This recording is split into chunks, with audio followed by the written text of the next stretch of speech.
first patent memorandum was 1959, Okay. and the first rig got built, I believe, in 1961. Okay. And then did Humble start using this on all their offshore drilling?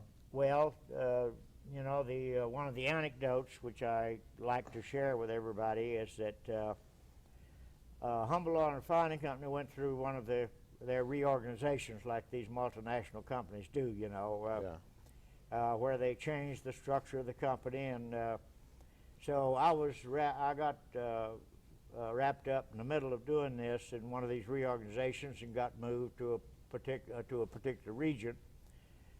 And so that was when I was moved to New Orleans, to the New Orleans region. And so it took me a year to get these new people in the region to let me work again on this coil tubing. It was something I was working with over here.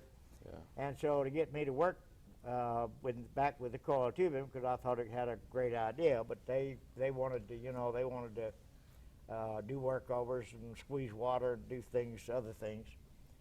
But the reason I think people think it's interesting was that at about that time I discovered that Chevron was building that string of pipe in a yard out in Metairie. We're putting the pipe together. So I went over with a camera and took a bunch of shots of what they were doing and carried it back and showed it to my bosses, and I said, do we want to let Chevron get ahead of us here? And that was how I got them off base and working and letting me work back in the coil tubing and go ahead and get a rig built of the kind that we were working on. What was the name of the first rig that you built? What was the name of the first rig that you did the coil tubing? The first rig? Yeah. Do you remember its name? I don't know that we put a name on it. Yeah. Brown Oil Tool built it. We made a contract with Brown Oil Tool. They made the drawings and constructed it, and they operated it with us owning it. We were half owners for about a year. And after a year, Humble Oil Refining Company did not want to be in the rig business. They wanted that to be a contract. So Humble sold our interest to Brown Oil Tool. I see.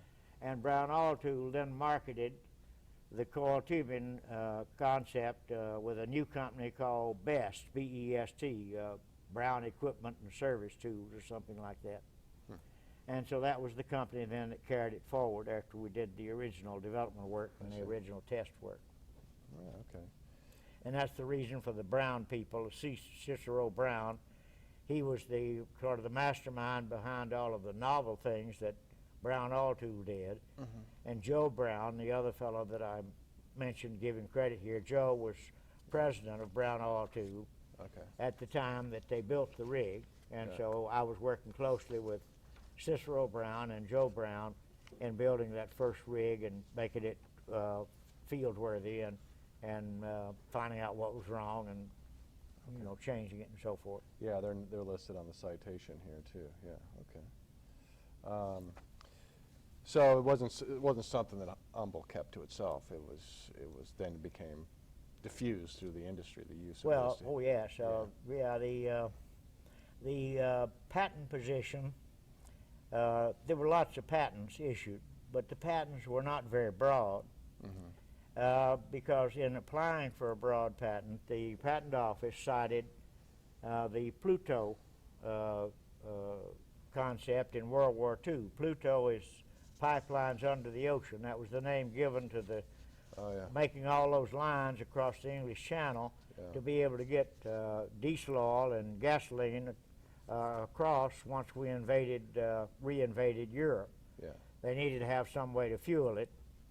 And so they coiled up pipe, plugged the ends and it would float, and then they'd wait till they had a moonless night, and then they would hook it over on the British side, and then push the barge during the dead of the dark night over to the French side. So there were 23 lines laid that way in order to furnish fuel for the Allied invasion. So in the patent office cited that as a they cited that as prior art. Okay. I thought that was quite unfair because that had little or nothing to do with doing it in the well and hanging it vertically, but you know, they are the masters of those decisions. Yeah, wow. So all these patents sort of related to that, to coiled tubing technology, or are they for? No, the patents are virtually various- all to have to do with completions and workovers. Okay, yeah, I see, okay. I see, Because yeah. they are came about during that period in which I was head of a development group, and we were thinking up different ways of intervening in wells and doing it better or cheaper, and that's what most of my patents are about. What are some, can you talk about some of the other innovations that, you know, as far as completion technology goes? Well, the one of the innovations is squeeze cementing. We learned to do it with low pressure and small amounts, whereas the industry prior to that, and oftentimes still, uses 400 or 500 sacks. Well, we could do a squeeze cement job with 25 sacks, could seal off something, and could do it with 1-inch pipe or sometimes with a baler, and not have to have the big rig on the well. Yeah. We made some innovations in controlling sand. These plastics, I call them glue jobs because that's what they were. They were dilute glue that you pump down and glue the sand grains together a little bit better where they touch, and now then they don't come loose when they come through. So that's one of the several of the patents that are there. Yeah. Some of the patents have to do with aiming guns. Once we came to the idea that we'd like to put 2 strings of pipe parallel in the same well bore, and why would we do that? Well, to produce 2 zones.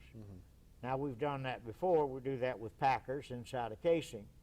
But it's a lot cheaper if you had just 2 strings of casing and let them go parallel, and then complete one in one zone, another one in another zone, and you got 2 completely independent wells using the same borehole. I see. But you have to be able to aim the gun. And you have to be able to aim the gun when it's down 2 miles in the ground and you're up here. Yeah. So one of the patents, or a couple of patents, relate to aiming a perforating gun, you know, after you get it in place, to be able to shoot in a safe direction so that you don't shoot holes over in the other string. Yeah. But at that time, well, if you went offshore and you rode the boat, you got off the boat by grabbing a swing rope.